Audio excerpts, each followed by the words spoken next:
sinabi ni Martin Luther. Si Martin Luther ay kinasangkapan ng Panginoon para sa Reformation ng 16th century at siya ay nagsulat ng maraming mga sulatin. He wrote many books that promoted the cause of Reformation. Isang prinsipyo ni Martin Luther, sinabi niya, I have so much to do today that I need to spend more time in prayer.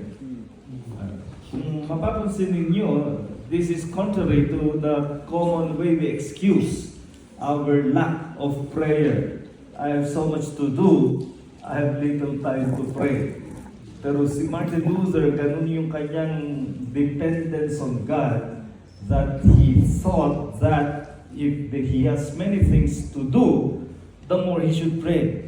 Because whatever blessing on anything that one does, it is because of God's blessing. Pero dito papasok yung magiging problema ng mga tinuro natin kanina sa sovereignty of God, God's sovereignty in predestination and in providence, kung lahat ay tinakda ng Diyos at sa ngayon ay isinasakatuparan sa providensya ng Diyos, ano ba ang papel ng panalangin? Prayer and the providence of God is where we will first apply the subject of the sovereignty of God. Well, let us first admit that one difficult thing to maintain or to begin and then to sustain is prayer. Siguro naman lahat tayo aamin dyan. Prayer is difficult to initiate and more difficult to sustain. That is because dyan tayo lubusang lalabanan ng kaaway ng ating pananampalataya. That's where we will experience the fierceness of the opposition of our enemy, and that makes praying in itself hard. Hard to begin, hard to sustain. Now, Joel Beeke, the author, has written a book about the Puritan concept of prayer. Pinamagatan niya ito na Taking Hold of God. And that is a good thing. Isang magandang konsepto yan sa panalangin. Ang panalangin ng iba parang pag-usa lang ng mga salita na kinasanayan nila, naging formula na, naging habit na, at wala na talagang pakikipag-ugnayan sa Diyos. Ang nakita ni Joel Beeke sa panalangin ng mga Puritans, ang mga Puritans ay mga Kristiyano noong 17th century in England, and because of their emphasis on purity of doctrine and purity of life, they were called Puritans. Ang kanilang ng pag-aralan ito ni Joel Beeke, isa sa mga eksperto sa Puritans, ang kanilang panalangin, ang napili niyang title ay itong ang Taking Hold of God. When you pray, you are not just muttering words and cliches para sa panalangin. You are to be in an encounter with God. You lay hold of God. At sinabi ni Joel Beeke sa karanasan ng panalangin, backsliding usually begins in the inner closet of prayer. You look forward to times of prayer. You long to be with the Lord, to pour out your heart to Him with all its needs, confessions, vows, thanksgivings, and praises. But gradually your prayer life began to disintegrate, became more a matter of words than heart-to-heart communion with God. Diyan daw nagsisimula yung panlalamig ng isang Kristiyano. Maaring nagpapatuloy siya sa church attendance, nagpapatuloy siya sa ministries, nagpapatuloy sa ibang mga gawain, pero lingid sa kaalaman ng lahat ay wala na yung kanyang personal prayer that takes hold of God, na uuwi na lang sa mga formula prayer and very rushed praying. How we need to admit that we have our struggle most with prayer.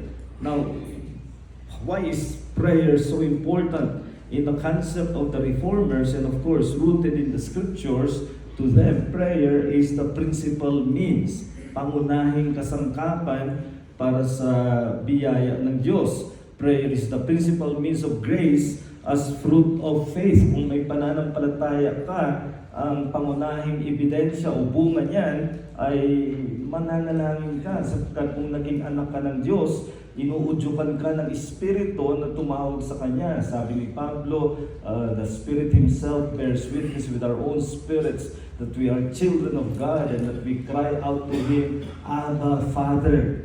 So may ganyang udyok ang isang tunay na mananampalataya.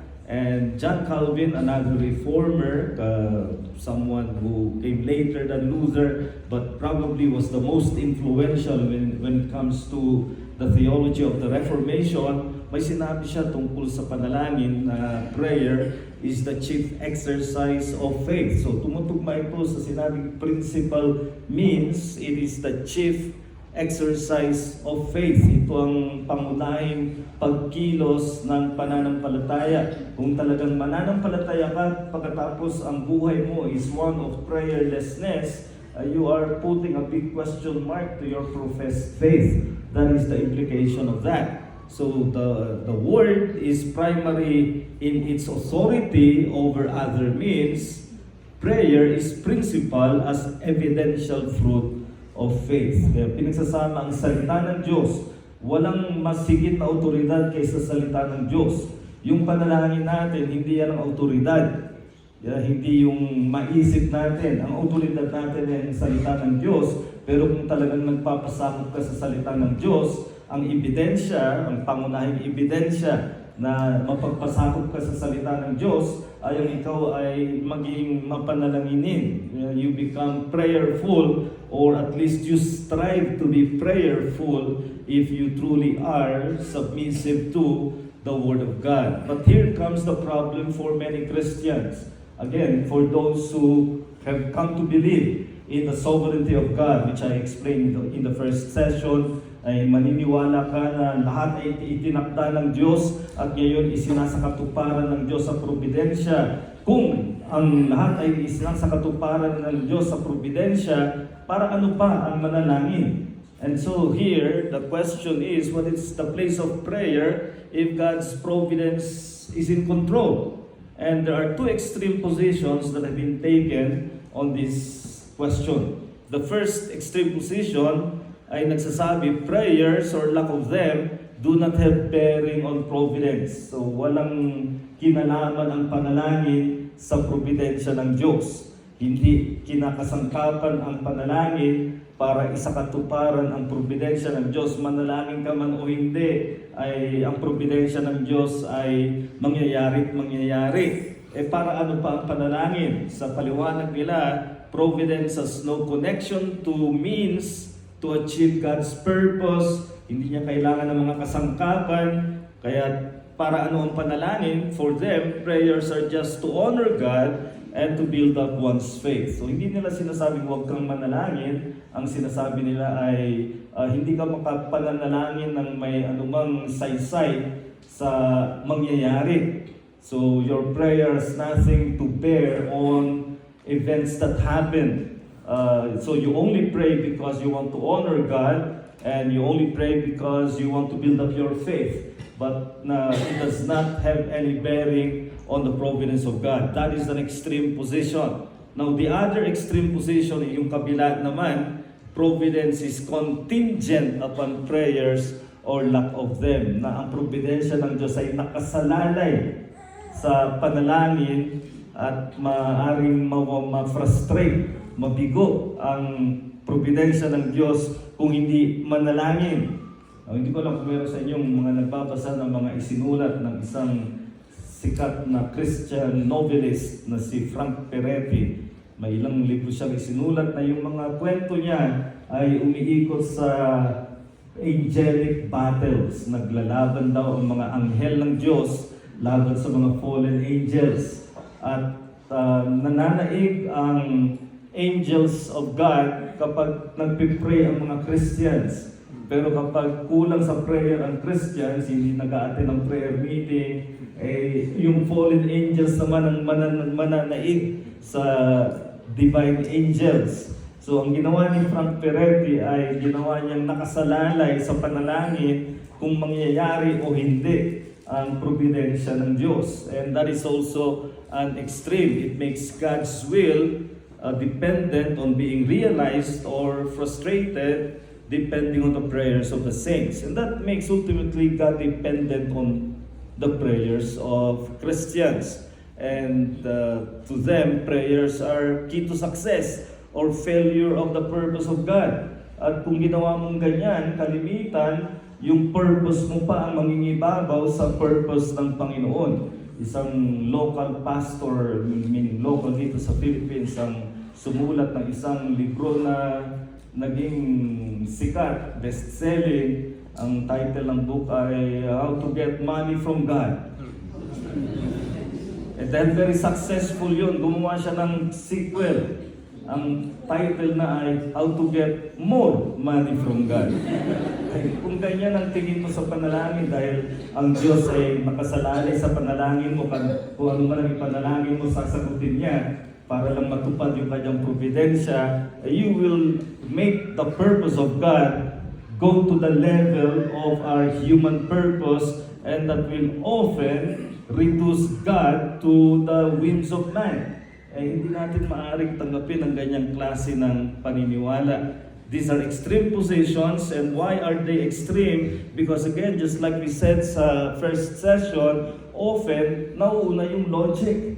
Gusto natin ng logic, yung lahat ay nagkakasundo, yung mga propositions, yung mga pangungusap o mga prinsipyo natin hindi nagkakasalungat. At dahil sa pagpipilit natin yan, dyan papasok yung mamimili ka, is man responsible or is God sovereign? So they will say, if God is sovereign, then man is not responsible. If man is responsible, God is not sovereign. Why? Because they're trying to make sense of it by logic. Parehong itinuro ng salita ng Diyos, pareho natin tanggapin, and if it looks like illogical, it's not because of anything illogical with God, but because our logic is finite. Masyadong maliit ang lohika natin para doon makuha natin ang kabuuan ng Diyos. Ganito rin dito. Do we believe in the providence of God, that everything that happens is according to the outworking of what He purposed in predestination? The answer is yes. Do prayers have any place in the providence of God as means? The answer also, I want to prove, is yes. And without any insistence on logic, makikita natin yung kagandahan nito when we accept the principles of God's Word. So, tingnan natin, the principle is that God's covenant pledges and promises are fulfilled in answer to prayer. We can see this in Ezekiel 36. In Ezekiel 36, sunod-sunod na I will do this. These are sovereign I wills by God. I will do this for the house of Israel. But then later in the chapter, Ezekiel 36:37, this is what the sovereign Lord says, once again I will yield to the plea of the house of Israel and do this for them, I will make their people as numerous as sheep. So, makikita natin dito na God couches His pledges with His sovereign I will, magagawin niya, walang makapipigil sa kanyang itinakda na gagawin, ngunit what God determines to do for His people, He requires His people to ask of Him. Pagsamahin natin ang dalawang yan.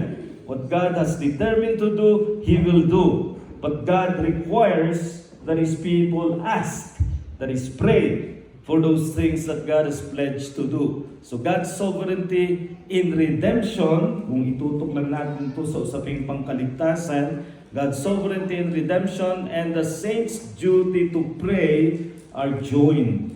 Pinagsasama, hindi pinagsasalungat. Paano natin to patutunayan? Well, una, tingnan natin, events are said to have taken place in answer to prayer. May mga nangyari dahil sinagot ng Diyos ang panalangin. Isang magandang halimbawa nito ay the birth of John the Baptist. Nag-appear si angel Gabriel to the father of John the Baptist. Before John the Baptist was born, he appeared. The angel said to him, to Zacharias, "Fear not, Zacharias, For your prayer is heard, and your wife Elizabeth shall bear you a son. And that son, of course, was John the Baptist. Now let me ask you, do you know, and I'm sure you do, that the birth of John the Baptist was a matter of biblical prophecy long before it happened?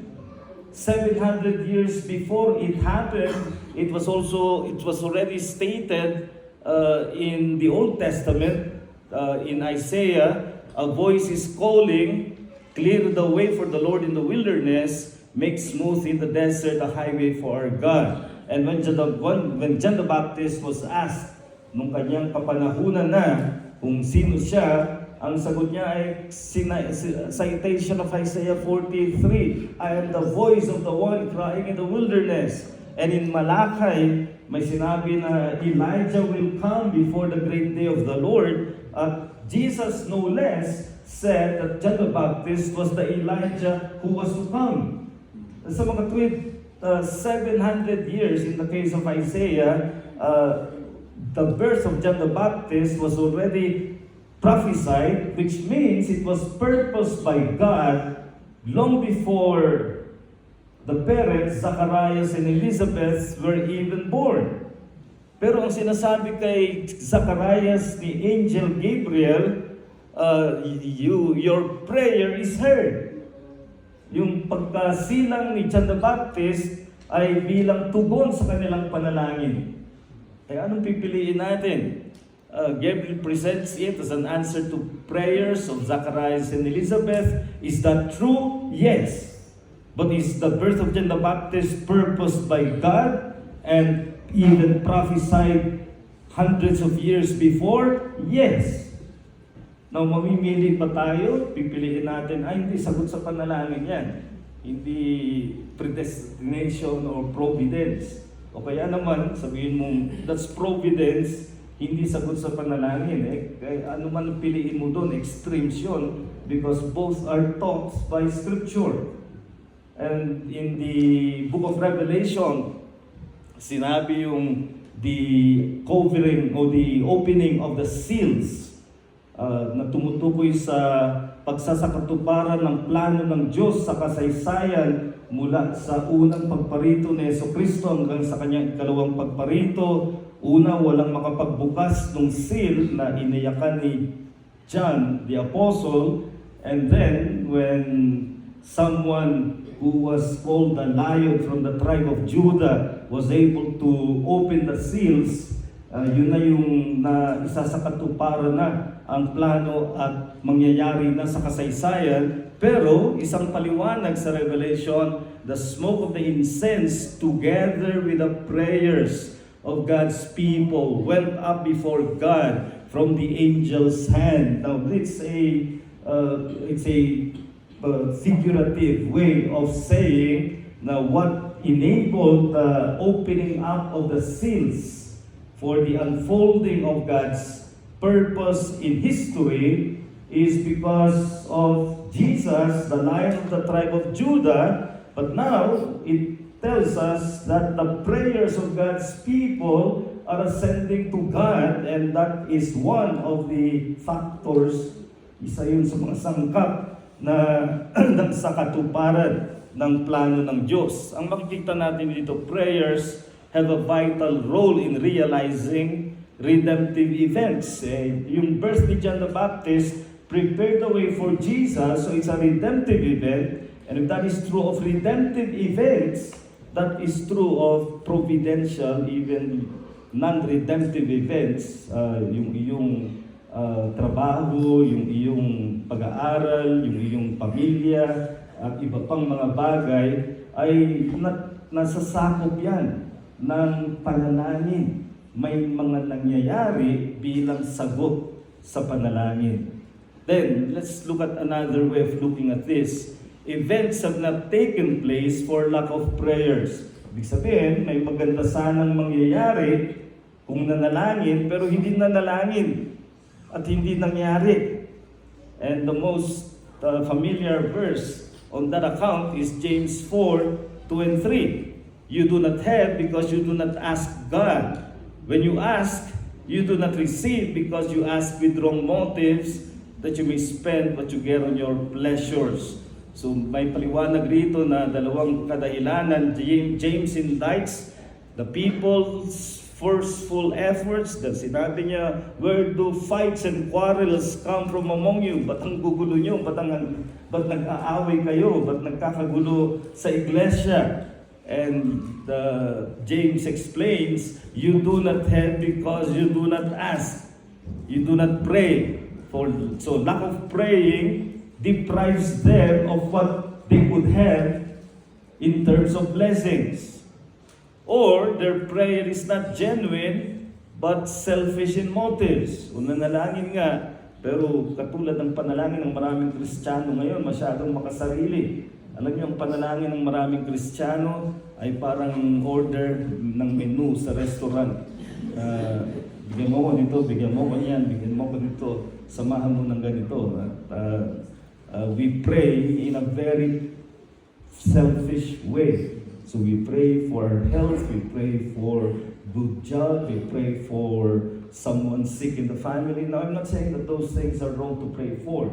Ang sinasabi ko lang, kung yan ang dominant na direction ng iyong prayer, it's a selfish interest sa panalangin. Ginagamit ang panalangin para sa mga sariling mga pakinabang lamang. So blessing may be ready for granting but missed for lack of praying. If you understand James 4 accurately, that is what it is saying. You missed what could have been yours because you did not pray. Tingnan natin ang ikatlo. Events have not taken place in answer to prayers. Ito naman yung may masamang mangyayari, maaaring hatol ng Diyos o parusa ng Diyos sa isang nagkakasalang individual o kaya ay grupo ng tao or a community or even a church. But then someone is praying.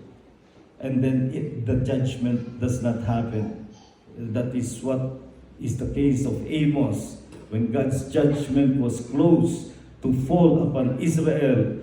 And it says, the prophet prayed and the Lord relented. This will not happen either, the sovereign Lord says. So what it tells us, divine judgment was restrained because of the prophet's plea. So nanalangin ang propetang Amos at dininig siya ng Panginoon. Yung sanang hatol na dapat mangyari, pinigil bilang sagot sa panalangin. And then we are familiar siguro with Abraham nung siya'y nananalangin para ma-spare ang Sodom kasi nandun yung kanyang nephew, yung kanyang pamangkin, si Lot at yung kanyang pamilya. And then he began to parang nakikipag-negotiate sa Panginoon who appeared to him in a theophany of human person.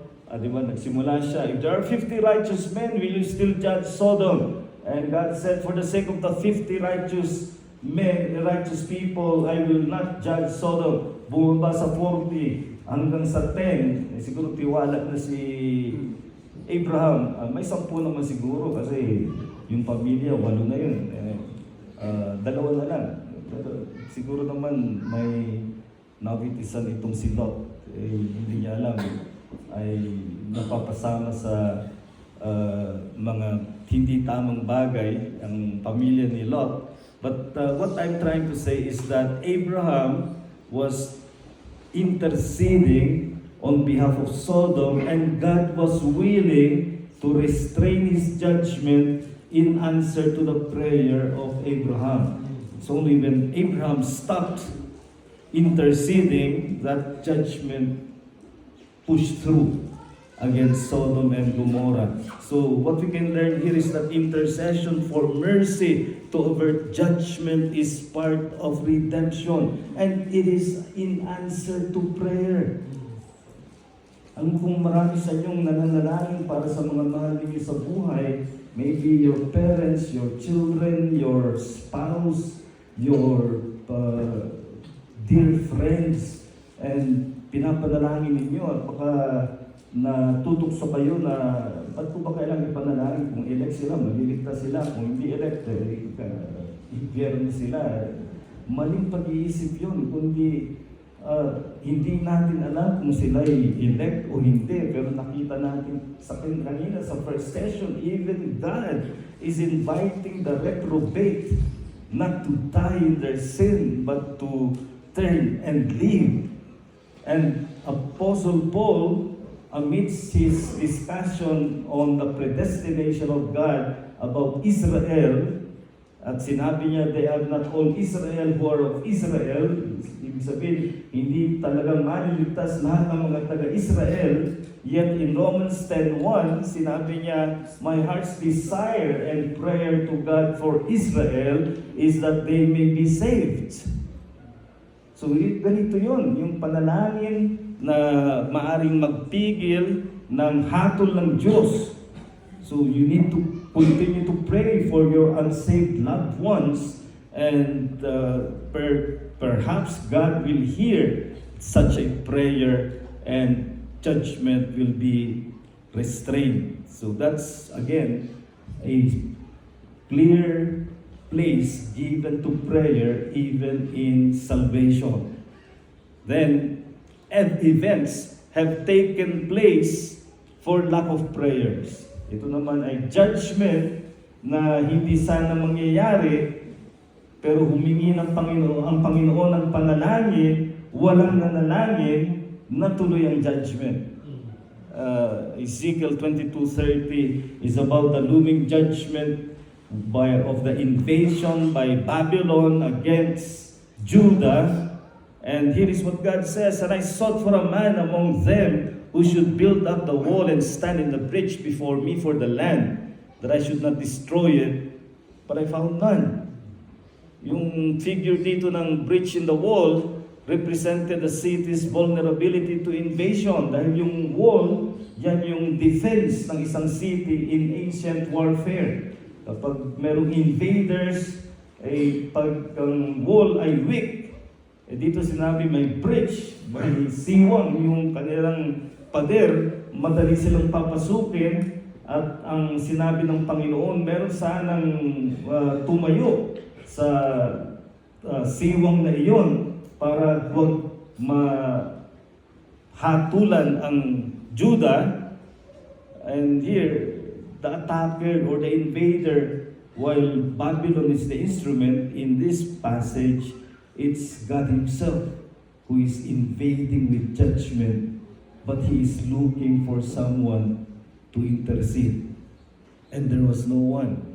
So God Himself is said to be seeking for intercessors to avert judgment. But none did, at nangyari ang invasion by Babylon of Judah, and you have the years of captivity or exile. So what we learn here is that judgment may proceed after failed opportunity for intercession. So isama natin dito sa nauna natin sinabi na because of prayer, something did not happen, which is the judgment of God. Now dito, for lack of prayer, judgment proceeded. So another drive for us to be praying for people who we know and are dear to us, na ayaw nating maabutan ng hatol ng Diyos. At isang magagawa natin bukod sa pagpapatotoo ay ang patuloy na manalangin at dinirinig ng Diyos. At dito sa talatang ginamit natin ay siya pa nga ang naghahanap siya ng mga mananalangin para hindi matuloy ang hatol, pero nang wala ay natuloy din ang hatol. So you have here several instances that show something of the providence of God happened or did not happen because of prayers or lack of prayers. Pag ang nangyari ay pag may pagpapalang nangyari o hatol na hindi nangyari dahil sa panalangin, magsimula tayong magmalaki sa ating panalangin. So I want to emphasize this last principle. Prayerfulness is itself the gracious supply of God, but the saints' responsibility. Yan. Balance ulit. Kung ikaw ay nakapananalangin, you find yourself being able to pray and become prayerful, it is because of God's supply, gracious supply. And yet, hindi ka uupo at maghintay ka ng supply ng grace, kundi gagawin mong tungkulin mo na manalangin. And Zechariah 12:10 shows that this is ultimately given by God. When we are able to pray, I will pour on the house of David and on the inhabitants of Jerusalem the spirit of grace and supplications. And ginamit yung salitang exactly the same about the pouring out of the Spirit on Pentecost. And since that day, all who are of Christ and have received the Holy Spirit, the first thing that they are able to do is they pray.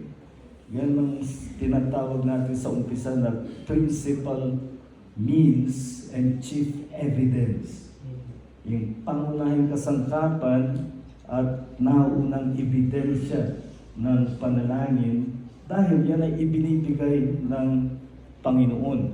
Naalala nyo nung si Saul, bago siya naging Paul, ay kinatagpo doon sa Damascus Road. Binulag siya at nasa isang bahay siya ng 3 araw. And then Jesus appeared to another disciple, Ananias. And he said, you go to Saul and baptize him. Hindi pa alam ni Ananias na si Saul ay naligtas na noon. Ang kilala lang niya si Saul na taga-usig. At ang sabi niya, but this man is killing your disciples. And Jesus told him, no, he will bring my name to the nations and he will suffer much for my name. And then one thing he told Ananias was, behold, he prays. Parang yun nagkumbinsi kay Ananias. Kung nananalangin totoo ang isang tao, ebidensya yun ng pananampalataya. Dahil yan ay kaloob ng Diyos. Hindi siya nagliligtas without supplying the spirit of prayer. Pero, responsibility natin. And because of that, we need to pray we need to ask what the disciples asked of Jesus. After nilang marinig si Jesus na manalangin, biglang parang pakiramdam nila, hindi sila marunong manalangin. At request sila, Lord, teach us to pray. Because this is something that is part of our native weakness, is not knowing the right way of praying. Romans 8:26, I have often heard misquoted. Madalas na mali ang paggamit. Ang madalas kong marinig, sinasabi nila, we do not know how to pray. Hindi yun ang sinasabi ng teksto. Tingnan ninyo, Romans 8:26, we do not know what to pray for as we ought. Yun ang kulang tayo, doon tayo mahina. Madalas panalangin natin para sa sarili. Madalas na panalangin natin para sa mga interest natin, pamilya, mga mahal sa buhay. Pero tingnan ninyo yung the Lord's Prayer na itinuro ni Jesus, it is dominated by kingdom concerns. Our Father, hallowed be your name, your kingdom come, your will be done on earth as it is in heaven. Now, hindi tinatanggal yung personal interest dahil merong petition na give us this day our daily bread. And then, back to spiritual concerns, forgive us our sins as we forgive those who sin against us. And lead us not into temptation, but deliver us from the evil one. So yung malaking naman ng panalangin itinuro ni Jesus ay panalangin para sa mga bagay na pangkaharian ni Kristo, mga bagay para sa ating spiritual na pakikipaglaban sa kasalanan. Yun ang karaniwan. Pero sa panalangin ng marami ngayon, parang iba't ibang version lang ng give us this day our daily bread. At yan ang iwasto natin. So, Lord, teach us to pray means teach us the kind of praying that is kingdom dominated and spiritual interest. So prayerfulness is our duty to cultivate, but it's God's grace to pour out. Tungkulin natin, may responsibilidad tayo, pero kung makapananalangin tayo, dahil ito sa biyayang udyok ng Diyos sa atin. So that means, by way of reflection, do not let logic dictate belief in providence and practice of prayer. Maniwala tayo sa providensya ng Diyos. Lahat ng nangyayari ay ayon sa kanyang isinasakatuparan mula sa kanyang layunin ng pagtatakda bago pa may nilikha. Ngayong may nilikha at narito tayo sa kasaysayan, sinasakatuparan niya ang kanyang layunin. Naniniwala tayo dyan, providensya ng Diyos yan. Pero patuloy nating gawin ang manalangin bilang tungkulin natin. So recognize the due place of the prayers of God's people. Philippians 4:19, Apostle Paul was facing the prospect of trial in Rome probably, Caesarea probably, but wherever it is, ang sabi niya ay, I know that through your prayers and God's provision of the Spirit of Jesus Christ, what has happened to me will turn out for my deliverance. So ang nakikita natin dito, andun yung pagkilala niya ng pagkilos ng banal na Espiritu, pero nandun din yung pagkilala niya ng papel ng panalangin ng mga mananampalataya. And that is something that we need to take seriously. Take on the privilege and challenge of disciplined praying. Karoon ka ng disiplina ng panalangin. Ang ibig sabihin niyan ay huwag mong iasa na kapag nasa mood ka mag-pray, yun, mag-pray ka. Pero pag wala sa mood, ang iniisip ng iba ay baka hindi naman malugod ang Diyos sapagkat hindi ko naman, wala naman dito yung damdamin ko. Maling pag-iisip yun. We pray as a matter of discipline, not as a matter of moods. Because if you pray as a matter of moods, you will never mature in praying. The mature praying man and woman is the one who prays as discipline. Pag sinabing discipline is duty over desire. Kahit wala ang desire, alam mong duty mo yun, gagawin mo. So that's the practice of disciplined praying. And so yan ang ibig sabihin ng pray without ceasing. Manalangin ka ng walang patid, hindi ibig sabihin na lahat ng ginagawa mo ay panalangin, kundi ang ibig sabihin ng panalangin ay isang tuloy-tuloy na gawain na hindi pwedeng may panahon na bigla, an outburst of prayerfulness kasi nasa crisis ka, may bigla kang pangangailangan, then a sudden outburst of praying, and then at more ordinary times na ang prayer mo ay either routine lang o kaya ay formula lang, walang pakikipag-ugnayan sa Diyos. And that's the kind of praying, the kind of praying that we should aspire after is disciplined praying. So we are all in need of praying and being prayed for. Kaya tayo dumadalo sa prayer meeting, kaya tayo humihingi ng panalangin ng ibang mananampalataya. Hindi lang yung panalangin ng pastor, huwag nating gawing ang pastor ay pare. Hindi pare ang pastor na parang siyang mas malapit sa Diyos. At sa pamamagitan niya, yung prayer niya ay mas dinidigin ng Diyos. Of course, pastors pray in ways that ordinary Christians do not pray because they pray for things within the ministerial concerns of their calling. Pero, hindi ibig sabihin na yung panalangin niya ay mas mabisa kaysa panalangin ng ibang kapatid. Kaya humingi tayo ng panalangin sa mga bagay na talagang mahalagang gusto nating mangyari doon sa nakita na natin ng mga prinsipyo. From this, there is no place for self-exaltation in prayer. Yan ang pinaka-pangit mangyari. Yung maghambog dahil sa kanyang pananalangin. May nangyaring maganda, siya agad nga ang kinang credit. Pinag-pray ko yan eh. That is not correct. Again, the challenge is let us pray less, not never, but less for personal interests, more for kingdom concerns. So praying is participating in God's kingdom and certain fulfillment of His will. That's why there is a place for prayer and providence, because God has ordained prayer to be part and factor of fulfilling His will. So in this principle, there is no place to be prayerless. Do not be prayerless on pretext of God's sovereign providence. So, wag mong sabihin na dahil soberano ang Diyos, may providensya na mangyayari, ano man ang tinakda niya, para ano pa yung ako'y manalangin. So do not be prayerless, but on the other hand, do not be prayer proud on presumption of power of prayer.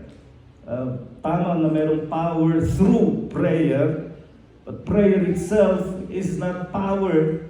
Prayer is the means for us to be supplied with power.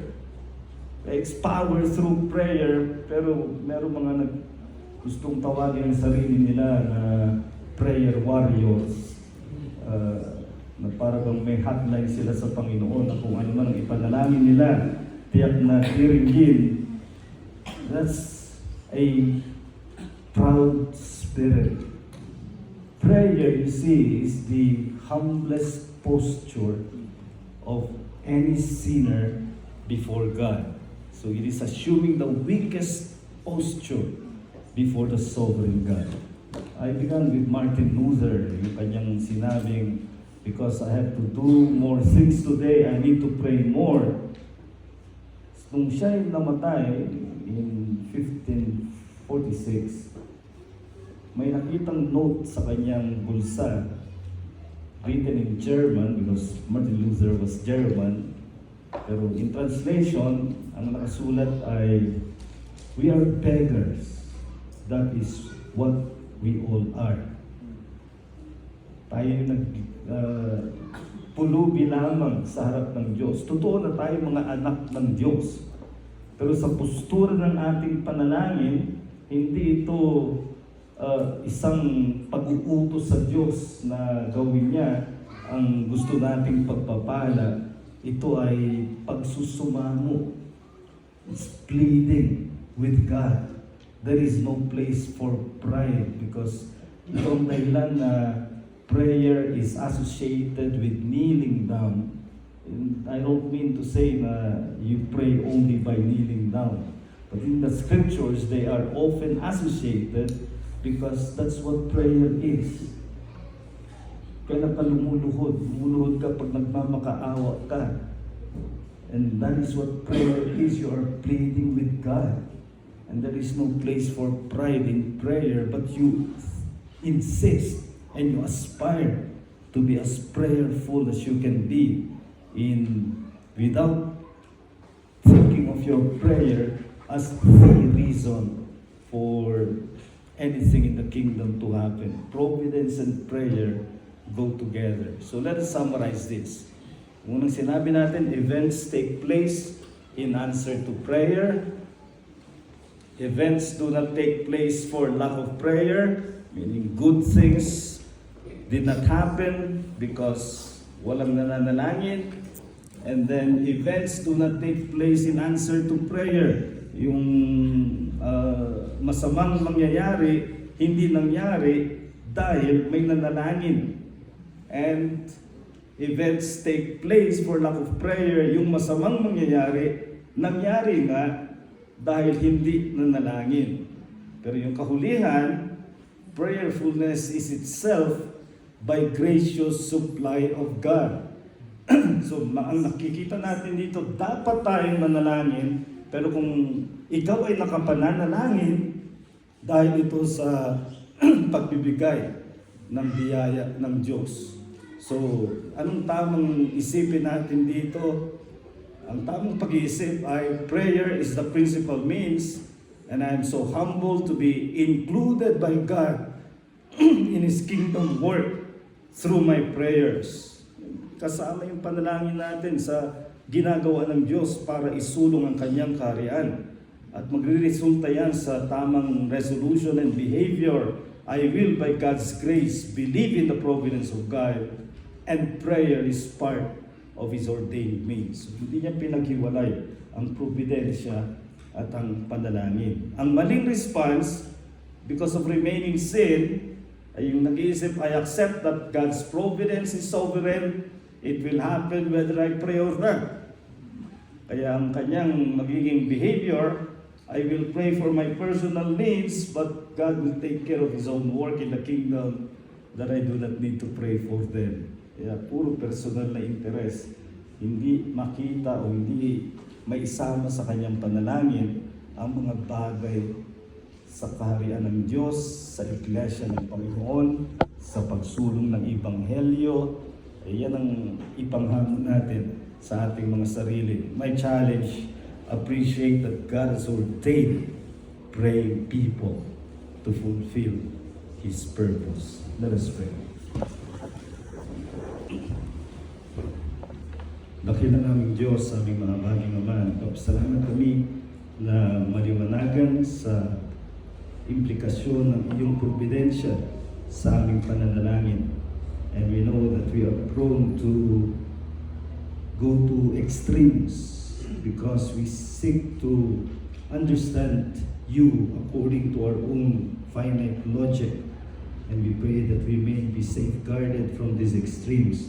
Instead, to understand that in the fulfillment of what you have ordained in predestination and in the outworking of what you have purposed by providence, you have included the prayers of God's people as factor for the fulfillment of your providence. Help us to keep away pride when we are able to pray. And when we find ourselves struggling with prayer, give us the supply of the Spirit so that we may be more prayerful and pray with discipline and not by moods. So we cast ourselves upon you in our weakness, and may you make us truly men and women and churches who are praying. We pray all these things in the name of our Lord and Savior, Jesus Christ. Amen. Thank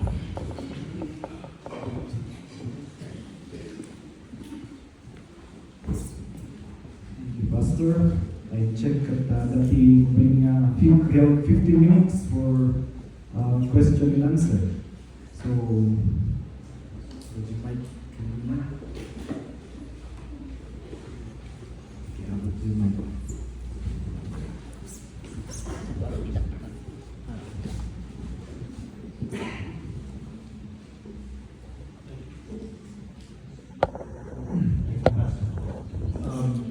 if our prayers play a vital role in providence and redemptive events, and some events happen due to lack of prayer, and Christ ever lives to make intercession for us, where is the marriage of our prayers and Christ's intercessory prayers? Is that Philippians 1:19 and Romans 8:26? Is that where the marriage of our prayers and Christ's intercessory prayers?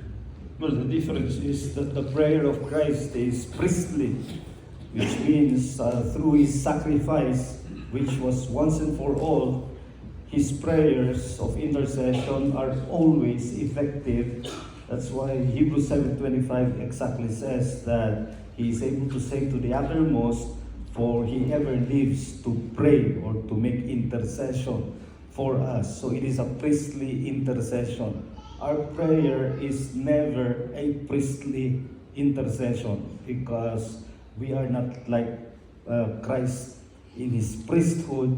There is the priesthood of all believers, but our prayers are not characterized as anything on the level of Christ's priestly prayers. So our prayers, because they are the prayers of a man or a woman who may be a believer but still a sinner, even our prayers will be mixed with things that may be not in accordance with the will of God, and so will not be effective.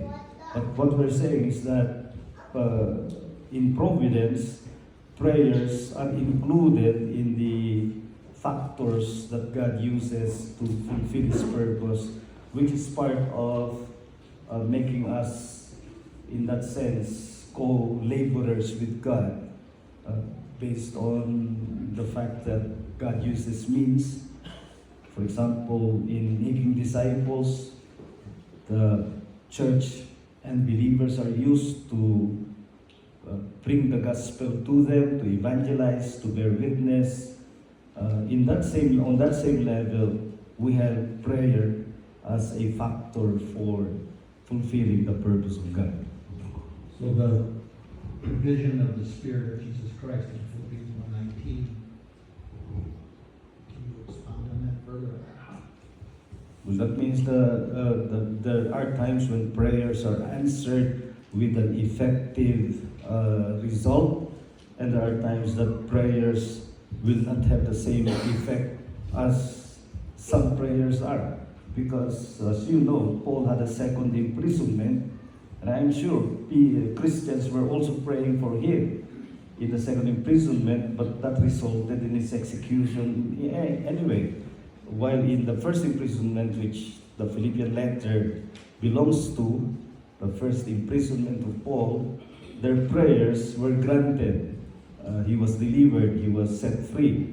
But in the second imprisonment, assuming, and we can assume that all other Christians were praying, but this time around, he was not delivered, but was executed. So what that shows is that our prayers are not perfectly effective, in the sense that not all our prayers are in accordance with the will of God, whether in predestination or even in terms of His precept.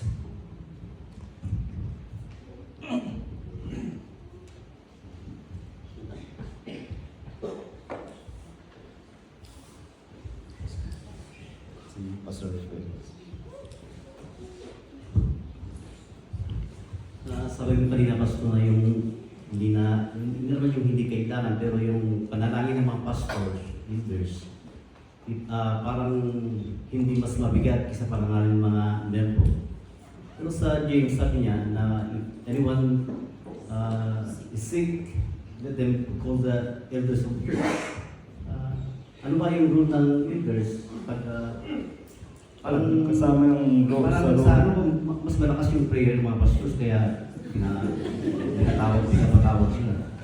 Ang ibig pong sabihin nun ay kasama sa gawain ng pastor ang pangangalaga sa mga nangangailangan sa iglesia, kasama ng ang mga may sakit, at ginagamit natin ang panahon na yun na ipanalangin ang may sakit sa prayer meeting ng church sa pangunguna ng elders, and elders make visitation of their sick members to pray for them.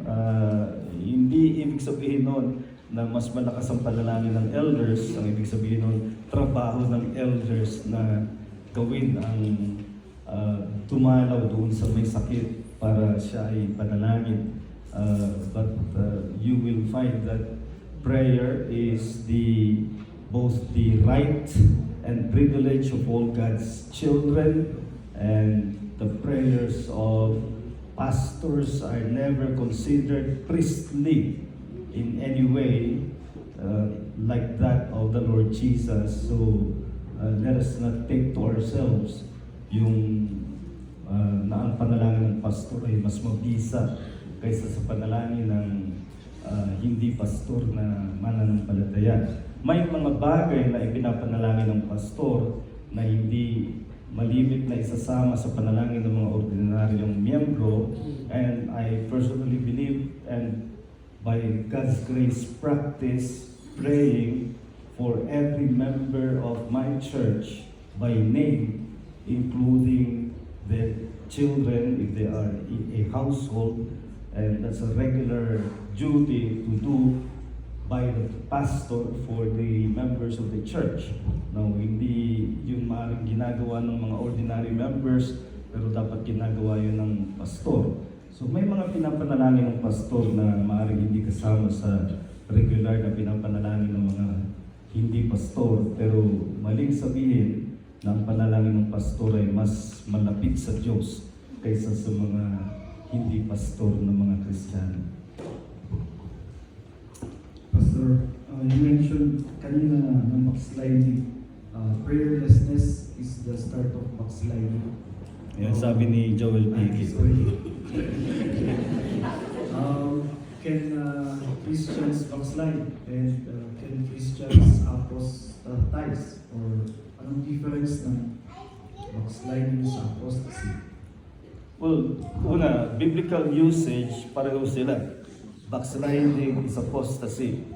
In Jeremiah, because you will find the word backsliding predominantly in Jeremiah. And what he means by backsliding is what we call apostasy. Pero sa karaniwang gamit natin ngayon, ay tinutukoy natin ang backsliding sa isang true Christian na nawawala yung kanyang init sa pananampalataya, ng lalamig. That may happen to a true Christian. The better word that I favor, which is what the Puritans call it, is declining. Declension in faith rather than backsliding.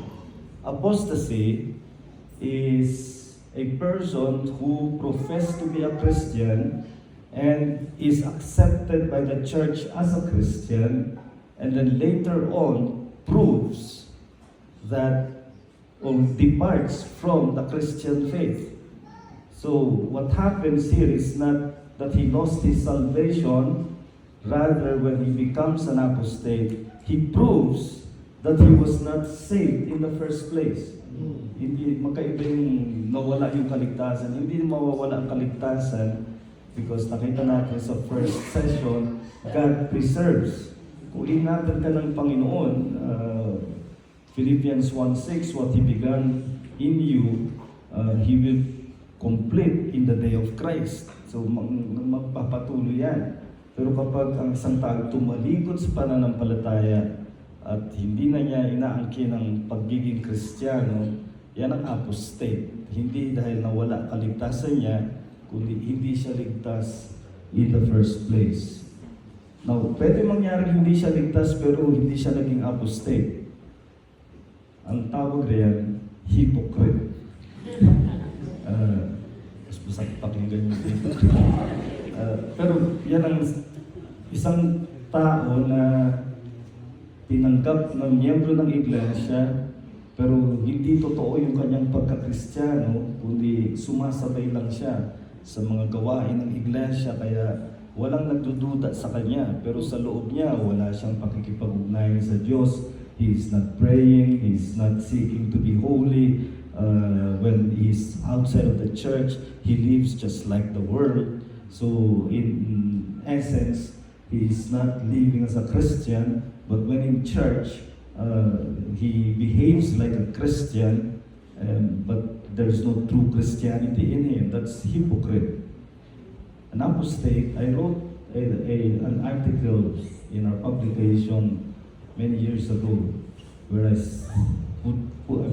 wrote about apostasy, and my title is Apostasy is when the hypocrite becomes honest.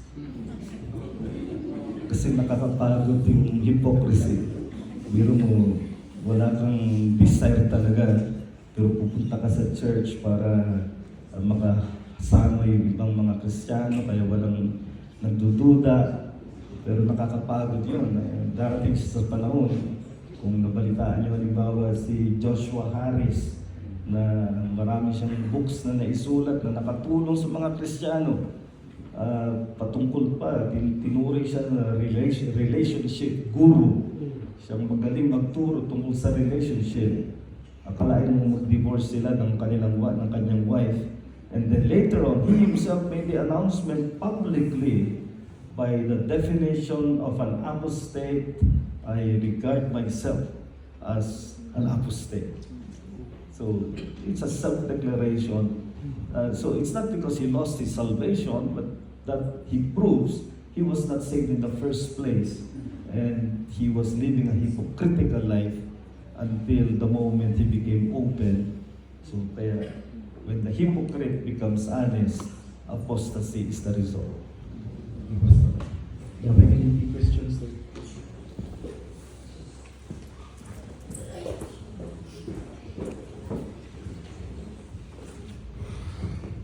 Sir, those unsaved people are answer their prayer from God also, or give providence.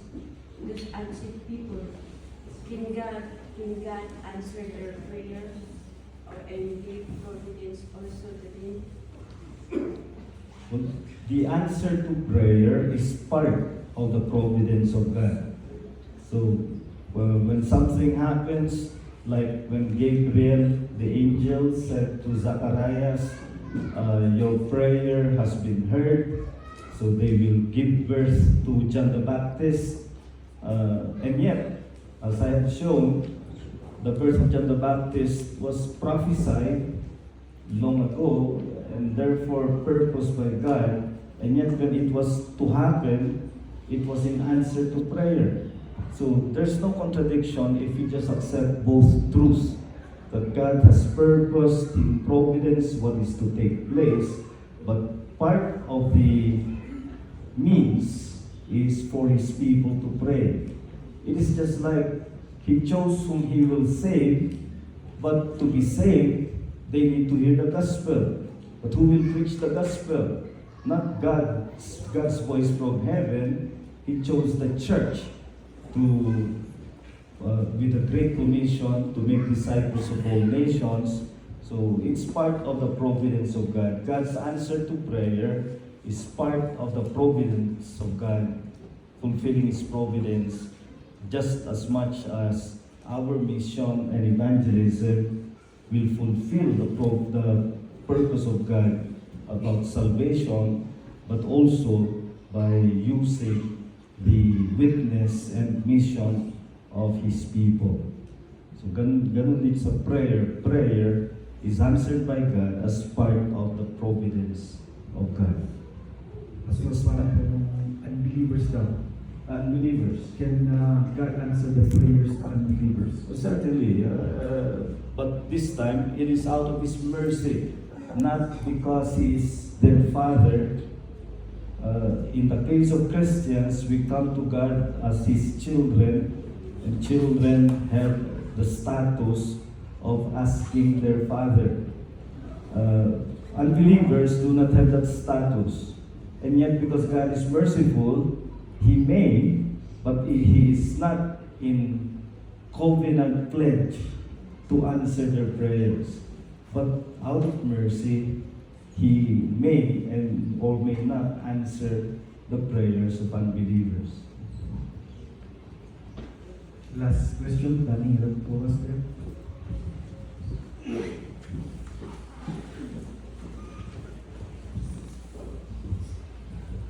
Sir, tanong ko sana ito kanina pero ngayon lang ako nabigyan ng lakas. Ano bang masasabi mo sa permissive will of God? Kasama yan sa decretive will. God has ordained all that happened, pero magkaiba ang relationship doon sa good thing that happened is because of directive will. Pero kung bad thing or sinful thing, it is still within the decretive will of God, but by permissive will. Pinahintulot. Ang kasalanan ay doon pa rin sa gumawa ng kasalanan, hindi dahil sa pinangyari ng Diyos. Directive is yung good thing like prayer, pinangyari. Pero kung prayerless, ay kasalanan yun ng prayerless na person at pinahintulot. Hindi pinangyari, kundi pinahintulot.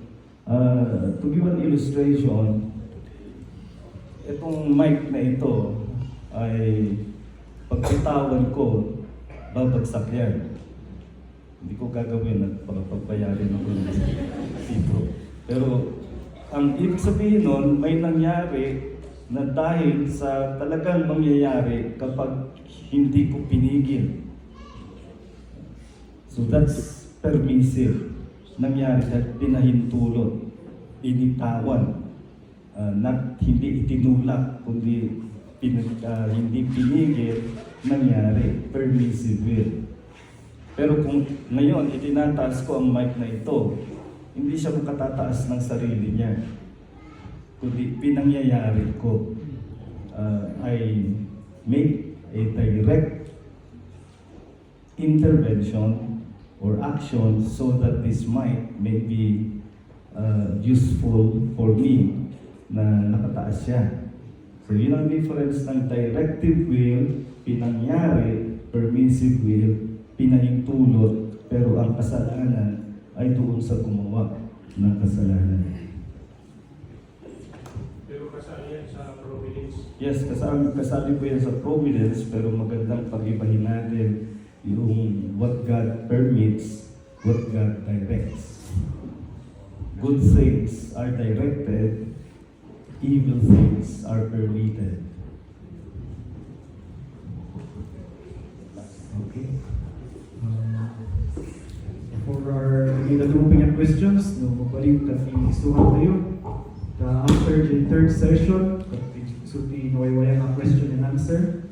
So you may write it on a piece of paper